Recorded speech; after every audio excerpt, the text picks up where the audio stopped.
was kind of an interesting relationship with me and kind of God. It was very personal because I didn't know why I had to stay home, but a month later I got a call from Coach Grimes saying, "Can I come up?" 2 days before school started, and so that's when I really learned to kind of trust myself and trust my relationship with Heavenly Father, that He was in control. Perfect. I love that. To win the game, it's one of my favorite concepts in the red zone. It has lots of pieces to it. I'll just draw dots for everyone else. We're going to go 3 by 1. We're on the left hash, okay? We'll start with the single receiver. He has multiple tags, and in high school, I was in control of everything. Protections, and when the routes would change depending on what the defense would do. Is a bang post, but against man or one-on-one, I can change it to whatever route, and in the red zone, most likely it's going to be a fade, one-on-one.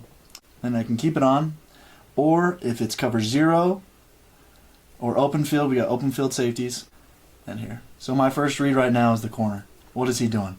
If I know it's man-to-man, he's down here, I'm looking up, I'm finding my safety, wherever my safety is. If it's a single high safety, and if he's shaded over here, getting him rolled to the field, I know pre-snap I'm going right here if the corner's off.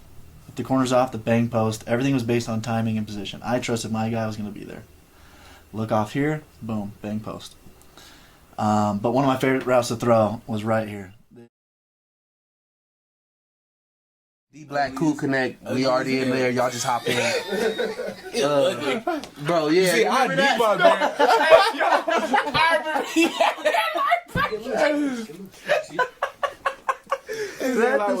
Yeah, they got a picture of that too. Wait, so you had a bald head and no facial hair? Bro, I look like I look like a booty cheek. He was ugly. I look like a baby, bro. Dang, that's it was crazy. terrible, bro. That's it was crazy. terrible, bro.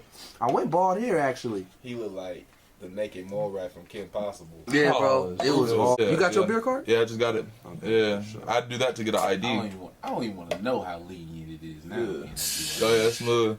It was straight prison. Bro, man, it was crazy. I got suspended for the game from wherever airing.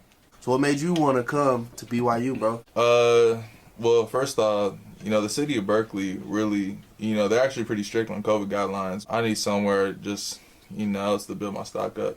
So like Kalani, when you enter the transfer portal, how'd that go? Like, I actually didn't meet him until I got here. The process was crazy. I think it was like January 1st or whatever.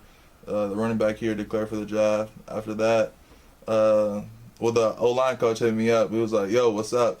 And things started moving fast. I'm like, "Whoa, BYU!" I was actually already committed somewhere. where was you gonna go? Purdue.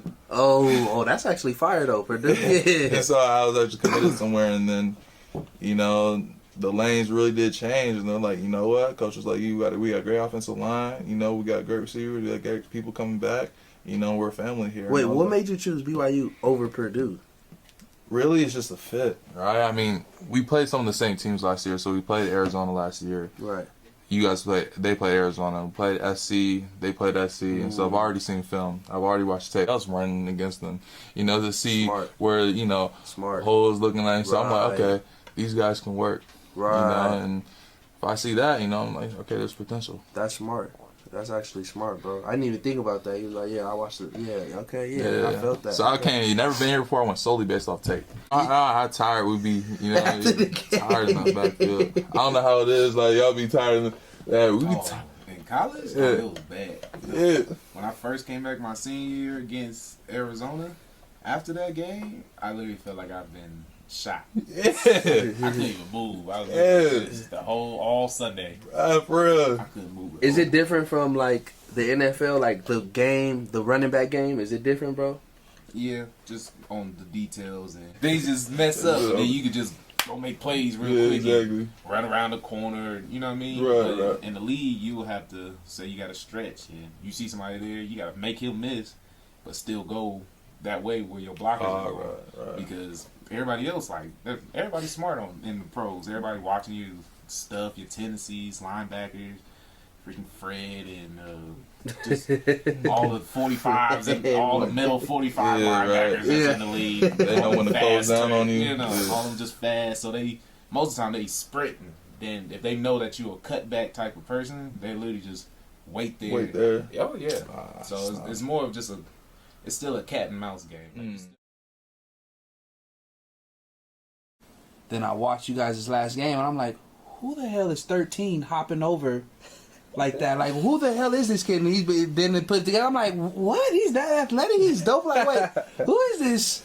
So you just always been like that? You always been active, huh? Yeah, I mean, I'm just trying to add things to my game and just being bigger, like I was saying, like being bigger and having me wanting to like run people over because I'm bigger and like that's what I'm expected to do. I try to do it and I just tackle myself. Right. And so I remember in my first hurdle ever, it was 9th grade year. The thing with with Kalani that like once I knew that he was going to be a great coach and that he was someone special was when I was a walk-on kid with not really any offers, like wanting to play at BYU. I mean, I didn't even really want to play at BYU, but he showed up at my house. I got preferred walk-on. He showed up at my house. I was like, first of all, I'm a preferred walk-on, and like the head coach is showing up at my house at like 9 at night in the winter.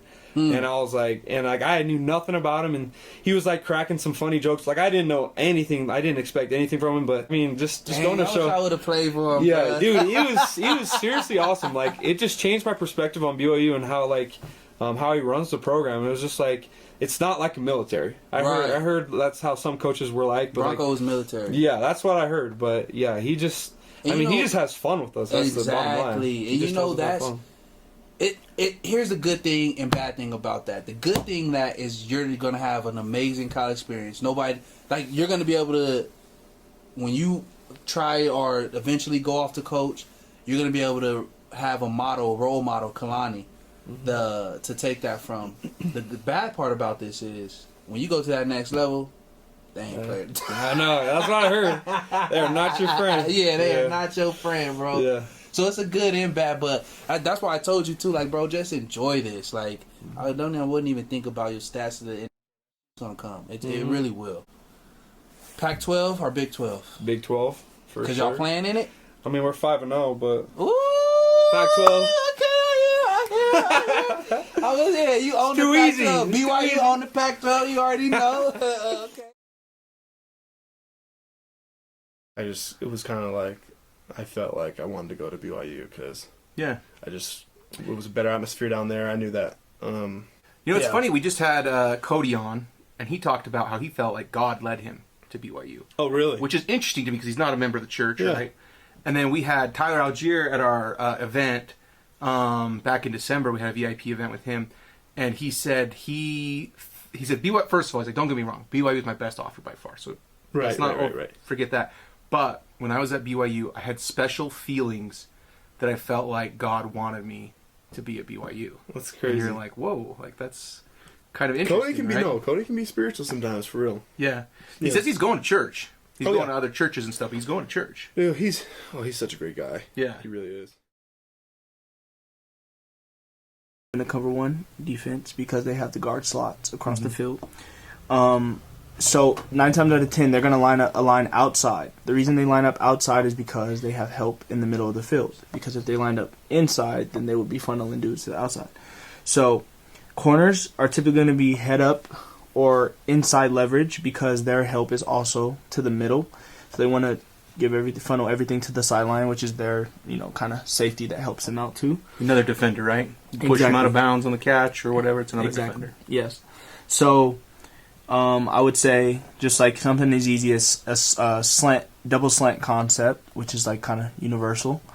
When you run slants in its cover one defense, as the outside receiver, you want to take a little bit more time because you understand that this guy, so let's say we have the tailback doing something coming out here. He's going to sniff that out and sees it going out here. So as soon as he sees that going out there, he's going to check his eyes back to the backside. What was it like being Utah? Crazy. Well, as a matter of fact, what was it like being the king of the state? Y'all the kings of the state right now. Y'all the best football program in the state. Yeah, I think... with lower numbers than everybody. Like, y'all don't have the depth like that everybody else do, and y'all still the best program. Yeah. That says a lot. Like... Nah, we was going crazy. Y'all was, bro. We was going crazy. Y'all was going crazy, bro. That's why I'm saying this season was successful, bro, because you look at it, you like, dang... Y'all, y'all that 2021 team was pretty cold, like. Yeah. And then too, because I'm not even a big part of the whole rivalries and stuff, because I'm new to this. I was like new, right? And so I didn't know how big it was till I came here, and Utah is a big one for sure. Utah State, I didn't think Utah State was a really big rivalry until And I never knew how much Utah State students hated BYU. Like, bro, like, they are, like, I'm on a bike, and they, like, cussing me out. They talking. And I'm like, oh, y'all, like. And, bro, the thing is, their stance isn't, like, away. It's right there. Like, bro, your bench is right here, and their stance is right there. It's close. Boy, he was like, now what? I was like, what? He was like, oh, that's why you hurt. Shut up. That's why you in the stands. You like, boy, you was really. You going off. You on the bike, and they don't say nothing to you. Then you go on the other side. Hey, Twill, I respect you, bro. You cool, bro. You cool. And you be like, yeah, I know. Yeah. You may be cool too. Yeah, you may be cool too, Mike. I act like it though. Like, back up. Like, oh God. Nah, bro. I've had some games. Last year, USC game, I've never been in more pain in my life. Like, I was laying in the hotel room that night, and I couldn't sleep. I was cramping up in my legs. It was not fun, but, you know. All-time great Jamal, BYU leader, talking to the new BYU running back, giving them game. Yeah, I love it. That's what this is about, bro. Let me ask you a couple more questions. Of course, man. Open book. Are you Mormon? I am. Okay, cool. Did you go on your mission? So I did the mission thing. That's why it's covered up. Only slightly. That's why it's covered up. That's why my arm's back here and I'm doing this. That's why you see me like this. No, she said, the worst part was telling my mom, you know, so I got tattooed. She said, you know what? She didn't talk to me for 2 weeks. she was pissed. She don't talk to me. It was only 2. She only saw this one, though. I'm saying, like, I was like, dang. You about to add on another 2. I'm trying to, but it's not on camera. That's not on camera. We just, just make it. Just... Make sure we cut that. Sorry, Mom. It's a blur face. Yeah. Change my voice and everything. Give him a full beard. Give me a full pay. Make my voice a little deeper too. That'd be nice, man. Just blur his face out, not the mustache.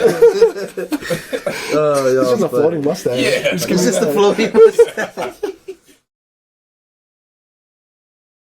Goals for myself and with Coach Funk, and we'll kind of just talk about where I want to be. What's some of your goals this year? You know? I haven't come up with any for the season, but just for spring ball, I'm just trying to eat right, trying to get my body right. I'll try to stay healthy, huh? Yeah, 310 by spring ball, hopefully. 310? Yeah. God dang. Yeah. It's a lot of weight. But you don't even look like, 310. I'm thinking like, oh, he's big, fat, you know what I mean? But you look solid, like probably Punk Thor. Yeah.